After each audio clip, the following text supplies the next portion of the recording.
कहत कबीर सुनो भाई साधो, कहत कबीर सुनो भाई साधो, अरे कहत कबीर सुनो भाई साधो, कहत कबीर सुनो भाई साधो।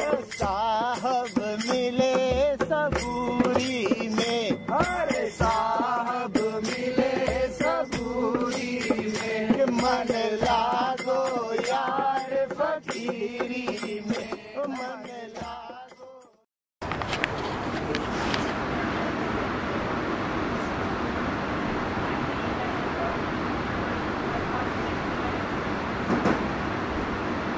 You cannot say you want peace because you are noise.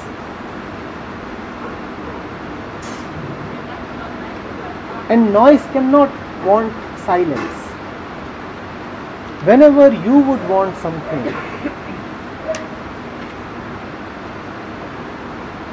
you would only want your own continuation.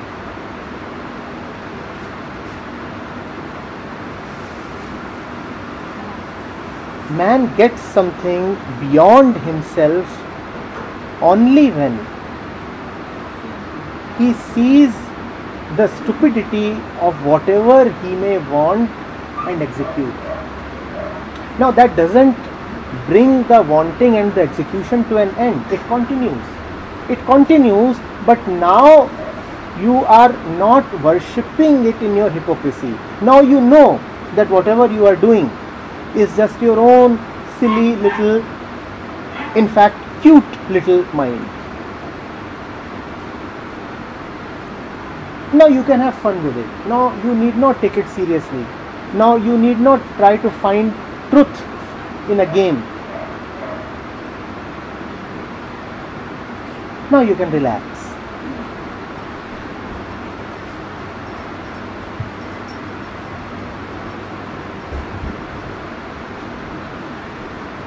There is nothing called one's truth. There is nothing called my love. There is nothing called my freedom. There is nothing called my peace. One's love, one's peace, one's silence will just be concepts. And if you want to check that, just ask yourself one simple question. Whatever I am calling as peace, love, truth, this and that, would it exist in another state of consciousness? More precisely, would it exist when I have gone into deep sleep? And if it won't exist then surely it is just a mirage. It will pass away. Several of us are addicted to meditation, and we say that we experience bliss of several kinds in our meditative experiences, in our meditative activities. Whatever is real is always unchangeable. That is the hallmark of truth. It shows no mutations. If the peace that you experience fades away, then it is not real. Whatever comes and goes is just a mental wave. Had it been real, it couldn't have disappeared.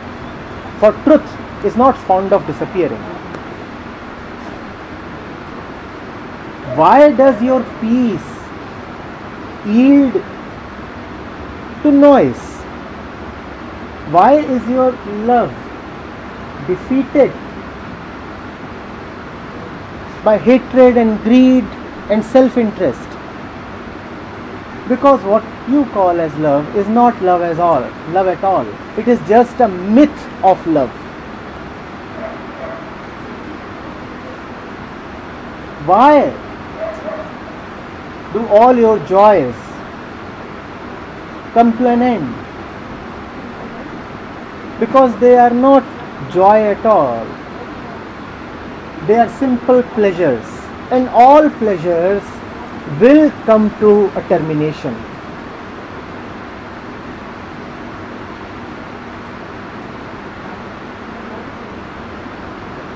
Whatever you will plant will contain the seeds of its own termination within itself. Look at a simple thing like meditation. You plan to meditate, and when you say you are meditating, then you begin at 6 a.m. and end at 7 a.m. Your very plan contains its own end. 7 a.m. the meditation ceases. Now whatever attains cessation is just a mental way. I often ask people, if the bliss that you experience in your meditations is real, then why do you allow it to go away? Then why do you come out of your meditation? Why don't you continue sitting in your asana? If it is really the real thing, then why end it? Because the real deserves absolute love. One will continue with it, continue meditating. But no, you will come out of it, and that's very understandable, because what you are doing is just another man-made activity, like shopping. All shops close at a particular time. Meditation too closes at a particular time. Like having sex, you cannot continue ad infinitum. You have to come to an end, even if it's post a climax.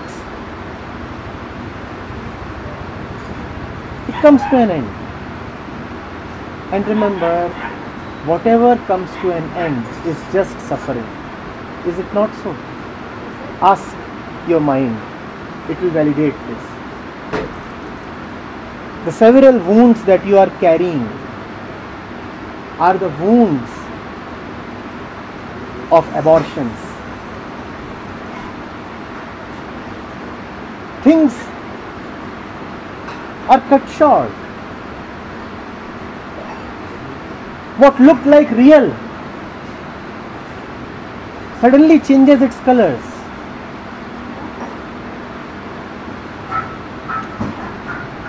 The promise of immortality, of infinity, of continuity is betrayed, and that leaves scars and more scars on our psyche. We could learn from that. We could know that another beginning will not bring us the truth, because whatever begins will always end. But that is the strangeness, weirdness of man's intention and predicament. He keeps entering into one beginning after the other. Something ends, but he never allows the ending to be absolute. He goes for another beginning, in the hope that the next beginning will be a little more real, in the hope that he will not be deceived the next time, in the hope that the next shop will be offering a better deal.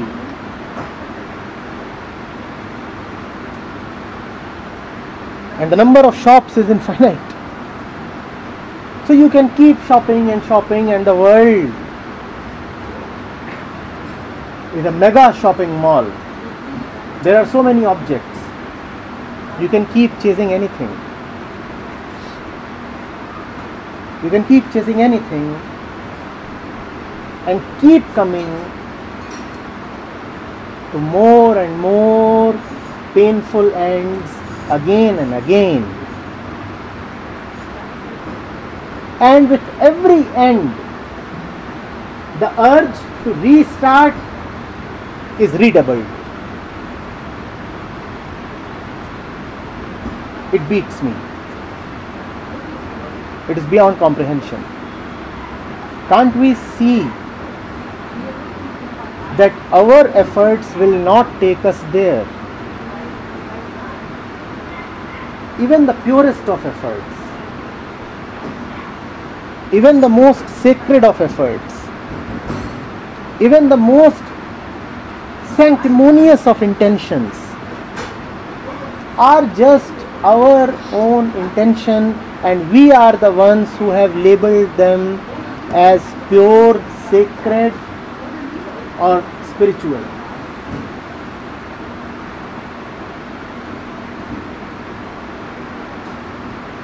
Or do they have any absolute value? Has the absolute descended to call your intention as sacred? No, it's you who label one desire as profane and other desire as profound. And then, having labeled yourself, you allow yourself to be misled into believing that the so-called profound desire will now get you liberation. Not very surprising that the thing called liberation never comes.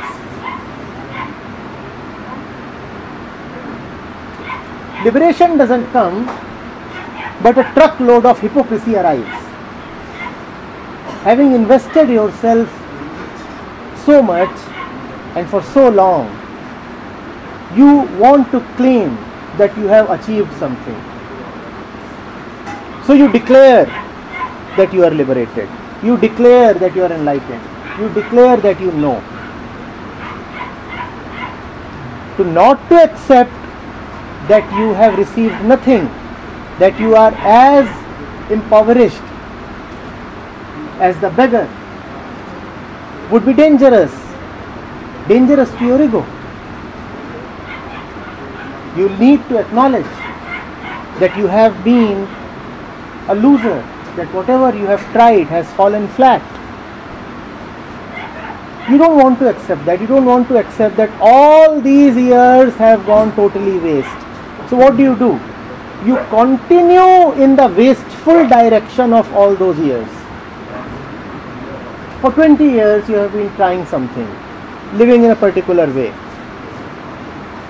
Now in the 20th year, to simply accept that whatever you have done was futile is so dangerous to the ego. It has two options. One, acknowledge that it has been fooled. Acknowledge that whatever it has done was useless. And the second, pretend that it has received some results. Pretend that the 20 years have been fruitful. Pretend that its thirst has been quenched, its stomach is full. Most people go for the second option.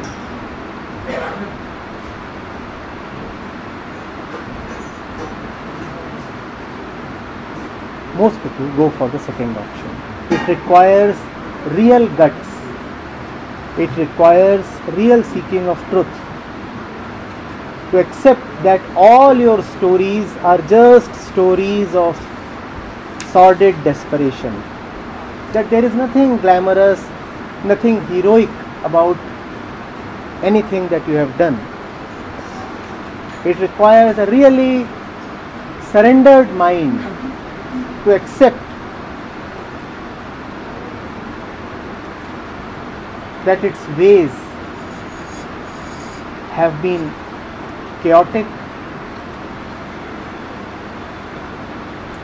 tangled,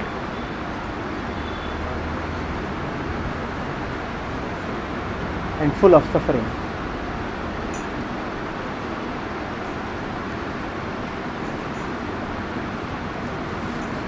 In the name of love, all that you got was attachment and dependency and pleasure.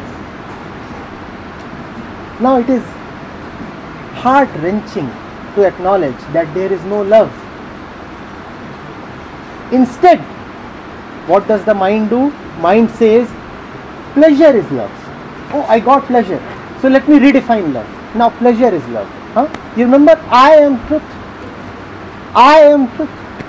Now all that I have is pleasure and dependency. So dependency is love.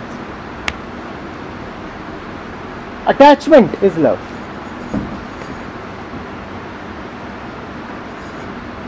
And then you will have shops selling you attachment and dependency and falseness and myths, and you will be very eager customers. You want to experience bliss, they will offer you bliss.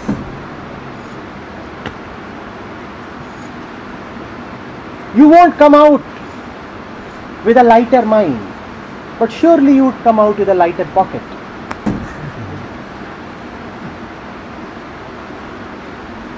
At least something has become light.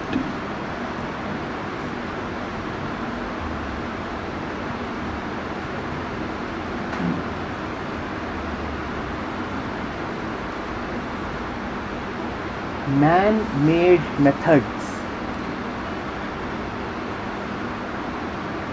man's wisdom, man's calculations, man's arguments will not take him to the divine.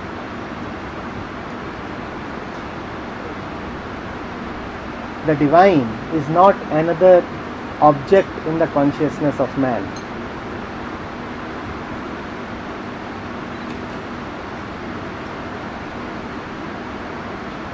The only method is, if you want to call it a method, to look sharply, clearly at what is unfolding in your life and acknowledge the facts, the bare naked facts. The moment you can acknowledge what is going on, you are home. Just a simple yes is needed.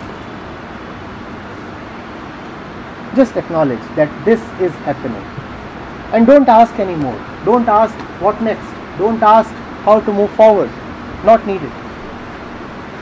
You don't have to move forward. There is no obligation upon you.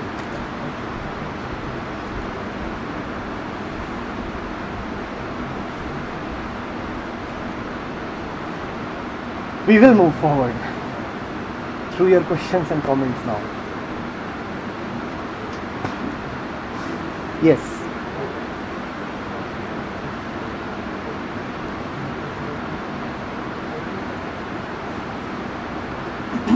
Yes. You've been saying that as experiences are transitory, therefore they are illusion as a end. What if the truth is the fact that things just are transitory? So within the space that I exist are continuously transitory emotions, thoughts and physical experiences. And if I attach myself to those experiences and give them my attention, then therefore I become them. So if I exist as the space in which all thoughts or emotions are possible, then therefore I'm not attaching myself to any of them. So Simply ask one question to yourself. If something is blissful, if you have a pleasurable experience, how does it feel when that experience terminates? Answer that honestly. Answer that honestly. If you have a blissful relationship or experience or this and that, whatever, how does it feel when it comes to an end? Don't answer intellectually, because you have to live, right? We are talking of the agitation and the suffering of mind. We must confront this. How does it feel? It doesn't feel good. It doesn't feel good. Will truth give you suffering? You are saying that truth is the fact that things come to an end. Yes. Then you are saying that suffering is truth. Because whenever it comes to an end, you suffer. Whenever it comes to an end, don't you suffer? We will, but what I'm looking at, or I'm asking is, if I look back on the last 26 years and I've had a full spectrum of happiness, sadness, frustrations and so forth, and here I am now with you having this conversation with these beautiful people. I've survived it all. So is the truth not that things are cycling around? That's the fact. That's the fact. And if you can live in it, then the door of truth opens to you. Truth is not a statement. Truth is not a conclusion. This is a fact of life, which you nicely stated, that over the last so many years, things have been going round and round, beginnings, endings, another beginning, another ending. And when one looks at this fact with honesty, without being biased, without being attached, then one is not compelled to get into another beginning. Because the very motivation to go for a new beginning comes from the hope that a new beginning will give you something new. We all maintain a hope that the next new beginning will bring something new to me, something that has not been experienced so far. But if you can go into the staleness and repetitiveness of all experience, the new beginnings won't be that promising anymore. And then you have broken out of the cycle of beginning and ending. In that may lie the truth.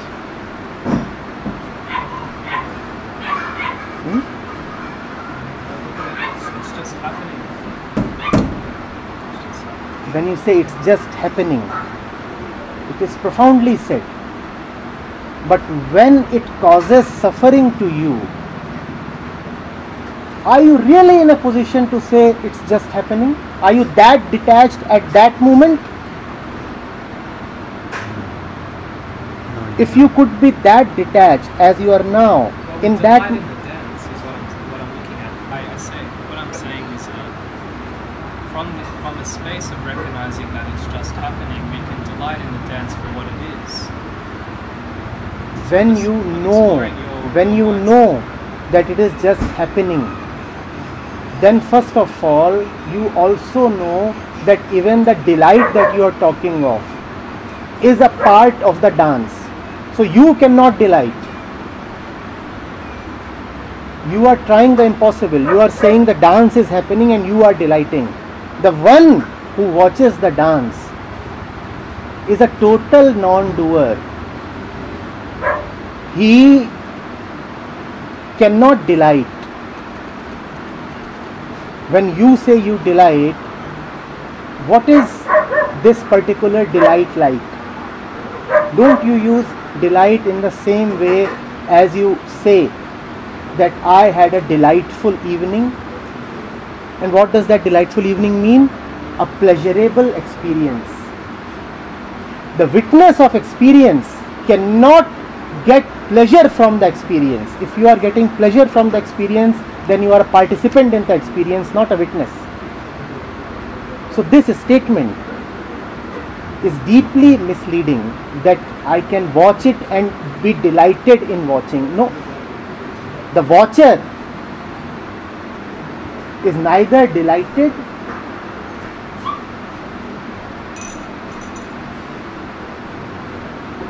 nor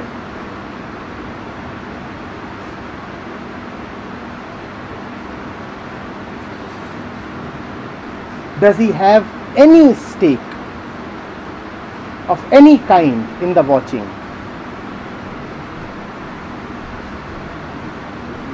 Delight is intention, delight is desire. If you have delight, you want delight to continue. You have a stake in the delight.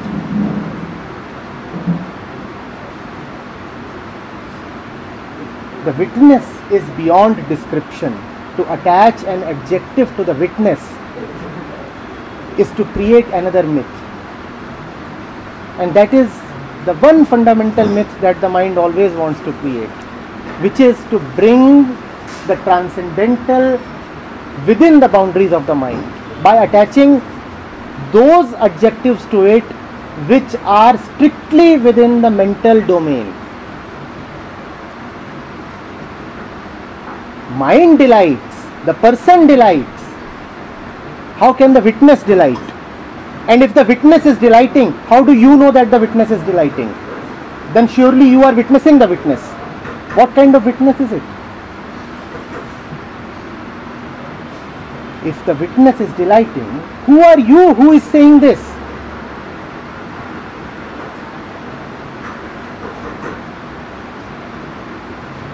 But these are the myths that float in the name of spirituality. And it is a great sorrow when even spirituality becomes susceptible to myths, because then it is like mixing poison in the medicine itself. When the medicine itself has become poisonous, then what hope is left for you? When in the name of spirituality myths are propagated, then there is no possibility of redemption left for man.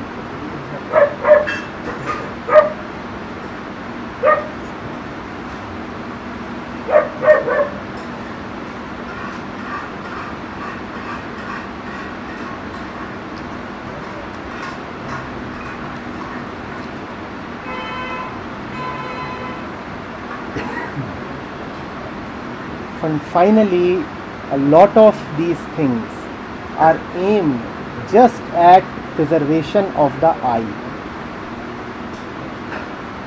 Finally, a lot of these wannabe spiritual statements are intended just to make you feel nice and comfortable. Somebody will tell you, oh, we are all one family. Now you are feeling secure. Somebody will tell you, oh, you are immortal, and you are feeling beyond death. Somebody will tell you, God will take care of you, and now you are not feeling homeless and orphaned and lost. A lot of the spiritual stuff is just to give you a mental experience, and hence it is very, very dangerous. It is not spiritual at all.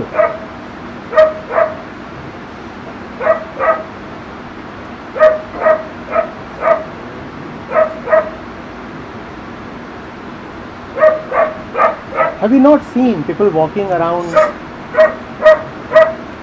with that peculiar expression on their faces? That peculiar expression which is touted as peace. Now, is peace a peculiar, particular expression? I am surprised at the proportion of people I see smiling in Rishikesh. Suddenly everybody seems to have found virtue in smiling. Probably people are being taught that smile is akin to Anand, joy. Now this is blasphemous.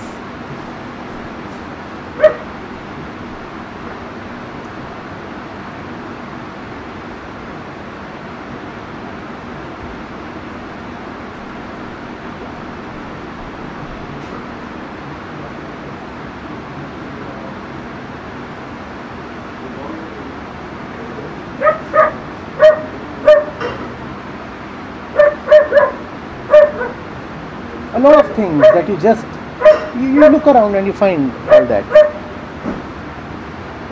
People wearing strange expressions, people walking around with yoga mats or special kinds of outfits, people with closed eyes, people sitting in particular postures.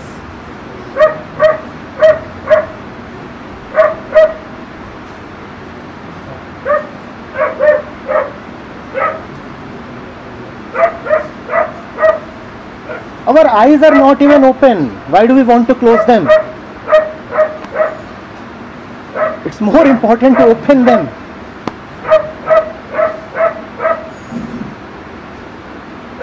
Open them and face the facts. And the fact lies in the face of the person. The fact lies in the mirror in your own face. But you close your eyes and want to tell yourself that you are experiencing something miraculous. And the word that is used, oh, it's a thing inside. What is this inside and what is outside?